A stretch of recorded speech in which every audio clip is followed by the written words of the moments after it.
Hello, Daddy. Hindi ako nag-sleep. Hindi ako nag-sleep. Number 2, ito yung protected area. Tanong po ito sa government, hindi ko sa amin. Baka hindi nila i-video. Pero hindi, more than talaga natin na ito yung... Hindi ako nag-sleep, Dad. Lahat naman ito yung historical site. Ang historical site, hindi na yan, pinangyarihan na, mga tagalog ng ilo. Pumunta na po kami sa Natural Historical Site. Inigyan natin ng kalilang. Pumunta na ba kayo sa Corpus Crema? Ang project ko na ibang reclamation, sinasabi niya ang prohibited.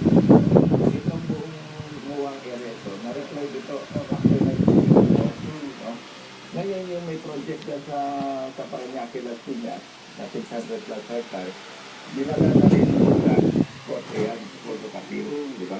Ang nag-rule ang Court of Appeal in favor of the proponent to replace. Kasi wala daw evidence na inaamin yung Court of Appeal. Hindi, sa hearing sabi nyo. Teka po muna, gentlemen, medyo maikli lang po yung oras natin dito. Gusto natin may maintindihan ng tao. Okay. So kung ang stage po yan, nagbigay na pa lang para ma-establish yung mga ebidensya para makakuha kayo ng ECC. Kung hindi po kayo bigyan ng ECC, atas na. Hindi pwede mag-stay